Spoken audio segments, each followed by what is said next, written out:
Assalamualaikum warahmatullahi wabarakatuh. Perkenalkan, nama saya Adila Putri Kesuma dengan NPM C1C0202175. Di sini saya akan menjelaskan tentang current liabilitas. Ada 3 karakteristik penting dari current liabilitas ini. Yang pertama, adanya kewajiban, artinya sudah terjadi transaksi yang menimbulkan kewajiban membayar. Yang kedua, berasal dari kejadian masa lalu. Ketiga, mengakibatkan adanya arus kas keluar dari sumber daya, seperti kas, barang, atau jasa. Selanjutnya, kewajiban lancar dilaporkan jika salah satu dari kedua kondisi ada. Pertama, kewajiban diharapkan akan diselesaikan dalam lingkaran operasi normal. Atau yang kedua, kewajiban diharapkan akan diselesaikan dalam waktu 12 bulan setelah tanggal pelaporan. Siklus operasi adalah periode waktu yang berlalu antara perolehan barang dan jasa dan realisasi kas akhir yang dihasilkan dari penjualan dan penagihan selanjutnya. Next. Apa saja yang termasuk liabilitas jangka pendek? Yang termasuk liabilitas jangka pendek ini ada 10. Pertama, accounts payable atau hutang dagang. Kedua, notes payable atau wesel bayar. Ketiga, current maturities of long-term debt atau utang jangka panjang yang jatuh tempo saat ini. Keempat, short-term obligation expect to be refinanced atau kewajiban jangka pendek yang diharapkan akan dibiayai kembali.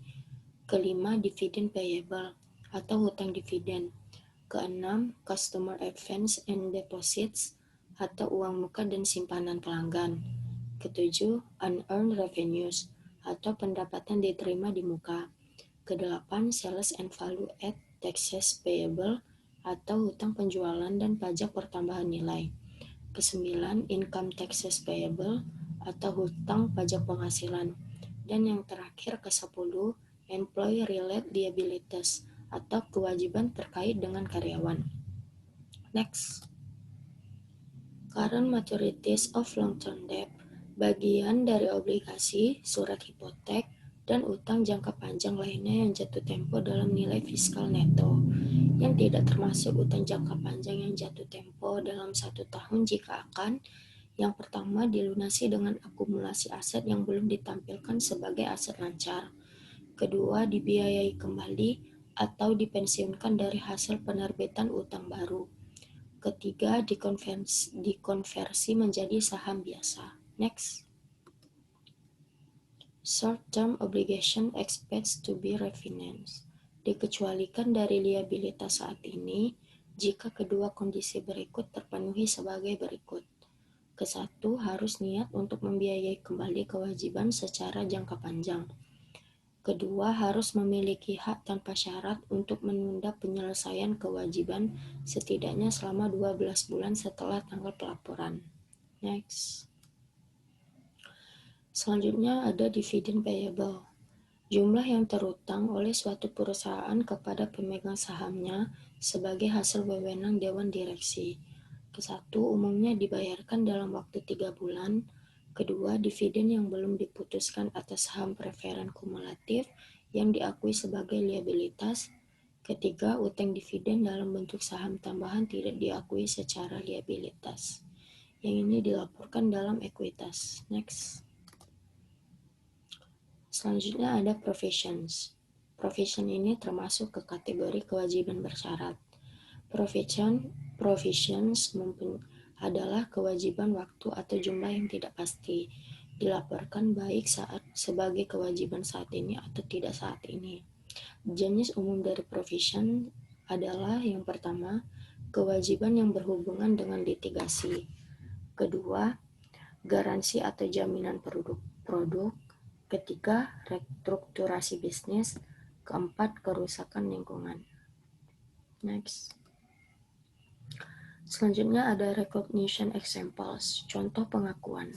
Kewajiban konstruktif adalah kewajiban yang timbul dari tindakan perusahaan di mana pertama, dengan pola praktik masa lalu yang mapan, kebijakan yang diterbitkan, atau pernyataan saat ini yang cukup spesifik, perusahaan telah menunjukkan kepada pihak lain bahwa ia akan menerima tanggung jawab tertentu. Kedua, akibatnya perusahaan telah menciptakan harapan yang valid dari pihak-pihak lain yang akan melepas tanggung jawab tersebut. Selanjutnya di sini saya akan menjelaskan, tapi tidak ada di PPT ini. Perusahaan dapat mengakru beban dan kewajiban terkait profesi hanya jika terpenuhi 3 kondisi sebagai berikut. Yang pertama, jaminan atau garansi produk. Yang kedua, kemungkinan adanya aliran keluar sumber-sumber untuk menyelesaikan kewajiban. Dan yang ketiga, suatu estimasi yang wajar dapat dibuat. Next. Common types of provisions atau jenis ketentuan umum. Jenis umumnya ada 6. Yang pertama hukum, kedua jaminan, ketiga hutang imbalan, keempat lingkungan, kelima kontrak yang memberatkan, dan yang keenam restrukturisasi.